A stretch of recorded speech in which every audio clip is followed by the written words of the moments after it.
Nesta edição especial do Jornal Nacional, nós temos a presença do 38º presidente da República Federativa do Brasil, Jair Messias Bolsonaro. Presidente, muito boa noite. Boa noite, Bonner. Boa noite, Renata. Primeiro, parabéns por essa vitória ampla nas urnas. Muito obrigado desde já por abrir as portas da sua casa para o Jornal Nacional nessa noite tão especial, de um dia certamente que foi muito atribulado, tem sido para o senhor. Nós já sabemos que, em primeiro lugar, o senhor deseja agradecer aos eleitores brasileiros e é muito justo. Por favor. Eu quero agradecer a todos que votaram em mim, pelo apoio, pela confiança, agradecer pelas orações também. Afinal de contas, ao longo de 4 anos, não só durante a pré-campanha, bem como a campanha, nós tivemos uma bandeira baseada na passagem bíblica, João 8,32. E conhecereis a verdade, e a verdade vos libertará. Está na hora do Brasil conviver com a verdade. Então agradeço esses que acreditaram na verdade e confiaram no meu nome nas urnas. Presidente, nesses poucos minutos que nós queremos aproveitar aqui à sua disposição para acalmar os ânimos que andaram tão acirrados ao longo dessa campanha. No primeiro dia, depois do segundo turno, o senhor disse aqui no Jornal Nacional que será um escravo da Constituição de 1988. No último sábado agora, na sua última aparição nas redes sociais, antes da eleição, o senhor estava com um exemplar da Constituição nas mãos e reiterou que todas as suas ações seguirão os postulados da Constituição. No seu discurso da vitória de ontem, o senhor disse que vai defender as liberdades e vai defender a democracia. Diante disso tudo, o que é que o senhor diria àqueles que ainda insistem em dizer que a sua eleição é um risco para a democracia? Primeiro, dizer-lhes que as eleições acabaram. Chega de mentira, chega de fake news. Realmente, agora estamos numa outra época. Eu quero governar para todos, como você bem disse, no Brasil, não apenas para os que votaram em mim. Temos uma Constituição que tem que ser realmente a nossa Bíblia aqui na Terra e respeitá-la, porque só dessa maneira podemos conviver em harmonia. Presidente, boa noite. Durante a campanha, o senhor já teve oportunidade de se desculpar por palavras mais fortes que usou em sua pregação sobre um projeto polêmico de educação sexual nas escolas. O senhor chegou até a pedir desculpas aqui no Jornal Nacional por ter se excedido no calor das discussões. Numa outra ocasião, o senhor disse enfaticamente não ter nada contra os gays. Depois disse que vai lutar contra aqueles que querem dividir o Brasil entre homos e héteros, entre brancos e negros, entre sulistas e nordestinos. Há relatos concretos sobre pessoas que têm agredido gays, verbal e fisicamente. Na campanha, o senhor repudiou o voto dos que usam a violência. Como presidente eleito, o que o senhor diria para aqueles que ousem ser preconceituosos e agressivos contra outro ser humano apenas por serem gays? A agressão contra um semelhante tem que ser punida na forma da lei. E se for por um motivo como esse, tem que ter a sua pena agravada. Agora, deixo bem claro, ganhei o rótulo por muito tempo de homofóbico. Na verdade, eu fui contra a um kit feito pelo então ministro da Educação, Haddad, em 2009 para 2010, onde chegaria nas escolas um conjunto de livros, cartazes e filmes, onde passariam crianças se acariciando e meninos se beijando. Não poderia concordar com isso. E a forma como eu ataquei essa questão é que foi um tanto quanto agressiva, porque eu achava até que aquele momento merecia isso.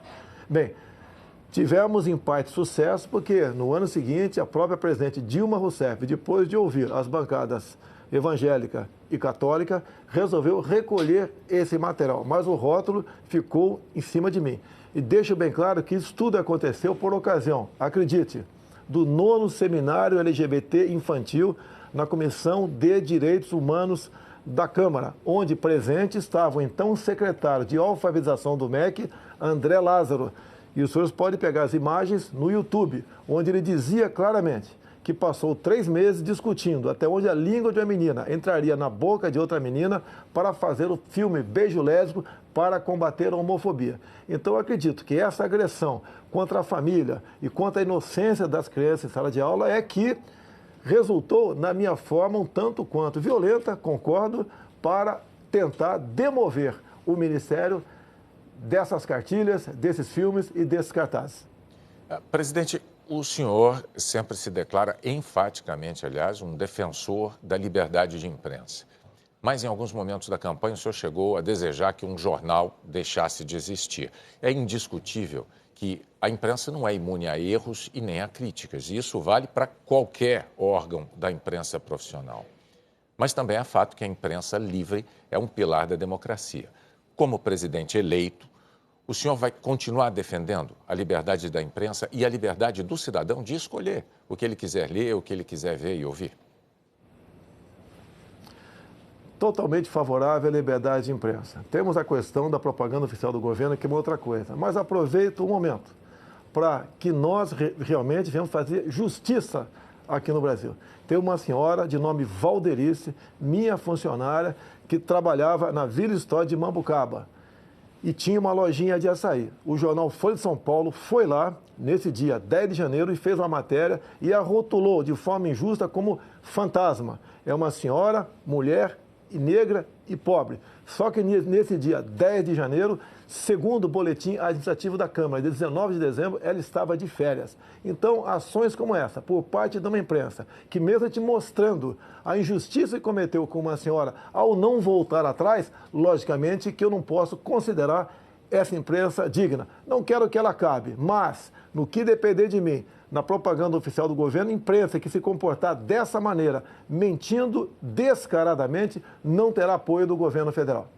Então o senhor não quer que este jornal acabe. O senhor está deixando isso claro agora. Por si só, esse jornal se acabou, não tem prestígio mais nenhum. Quase todas as fake news que se voltaram contra mim partiram da Folha de São Paulo. Inclusive, a última matéria, onde eu teria contratado, empresas fora do Brasil via empresários aqui para espalhar mentiras sobre o PT. Uma grande mentira, mais um fake news do jornal Folha de São Paulo, lamentavelmente. Presidente, me permita, como editor-chefe do Jornal Nacional, eu tenho um testemunho a fazer. Às vezes, eu mesmo achei que críticas que o jornal Folha de São Paulo tenha feito ao Jornal Nacional me pareceram injustas. Isso aconteceu algumas vezes, mas, para ser justo do lado de cá, eu preciso dizer que o jornal sempre nos abriu a possibilidade de apresentar a nossa discordância, de apresentar os nossos argumentos, aquilo que nós entendíamos ser a verdade. A Folha é um jornal sério, é um jornal que cumpre um papel importantíssimo na democracia brasileira, é um papel que a imprensa profissional brasileira desempenha e a Folha faz parte desse grupo da imprensa profissional brasileira. Mas a gente pode seguir adiante com a próxima pergunta da Renata. Sim, presidente, no discurso em que o senhor fez essa mesma afirmação sobre a imprensa, o senhor disse que os marginais vermelhos serão banidos da nossa pátria. O que o senhor quis dizer com isso? Foi um discurso inflamado, com a Avenida Paulista cheia, e, logicamente, eu estava me referindo à cúpula do PT e cúpula também do PSOL. O próprio Boulos, havia momentos antes, dito que invadiria a minha casa aqui na Barra da Tijuca por ela não ser produtiva. Vimos o candidato do PT derrotado, em vídeo também dizendo que a crise no Brasil só acabaria quando Lula fosse eleito presidente. Então foi um momento de desabafo, é um discurso acalorado, mas não ofendia a honra de ninguém. O que eu quero dizer com aquilo? No Brasil, de Jair Bolsonaro, quem desrespeitar a lei sentirá o peso da mesma contra a sua pessoa. Presidente, essa campanha foi muito polarizada, todo mundo sabe, todo mundo notou, às vezes até dentro de famílias houve brigas, o senhor certamente tem conhecimento disso. Ontem, no seu discurso, o senhor muito corretamente disse que será o presidente de todos os brasileiros. Para conseguir o seu objetivo de conciliação nacional, respeitadas as diferenças de ideias, o que é que o senhor poderia dizer agora, nesse momento aqui no JN, para os que não votaram no senhor? Dizer a todos vocês que não votaram em mim que nós estamos no mesmo barco. Se o Brasil não sair dessa crise ética, moral e econômica, todos nós sofreremos as consequências do que se aproxima no futuro. Nós queremos junto com vocês. Afinal de contas, nós temos tudo para sermos uma grande nação. O que está faltando é a união de todos. evitar as divisões. Essas divisões apareceram no governo anterior. Nordestinos, sulistas, brancos e negros, ricos e pobres, homos e héteros. Isso nós vamos evitar. Vamos tratar todos iguais. E eu apelo àqueles que não votaram em mim. Nos dê oportunidade agora de mostrar que realmente nós podemos fazer uma política de modo que a felicidade se faça presente em nosso meio no futuro. Presidente, uma última pergunta. O senhor disse há pouco à Record e ao SBT que pensa em convidar o juiz Sérgio Moro ou para o Ministério da Justiça ou para o Supremo Tribunal Federal. Qual dessas duas funções o senhor prefere para ele? Olha, o juiz Sérgio Moro é um símbolo aqui no Brasil. Eu costumo dizer que é um homem que perdeu a sua liberdade no combate à corrupção. Ele não pode mais ir na padaria sozinho ou ir passear com a tua família no shopping sem ter um enorme aparato de segurança ao teu lado. É um homem que tem que ter o seu trabalho reconhecido. Para mim, pretendo conversar com ele brevemente, já foi feita essa sinalização positiva, pretendo convidá-lo para o Ministério da Justiça ou, seria no futuro, abrindo uma vaga no Supremo Tribunal Federal, na qual melhor ele achasse que ele poderia trabalhar para o Brasil. É um homem que tem um passado exemplar no combate à corrupção. Em qualquer uma dessas duas casas, ele levaria avante essa sua proposta. E a corrupção tem que ser banida aqui do Brasil. Ninguém suporta mais conviver com essa prática tão nefasta.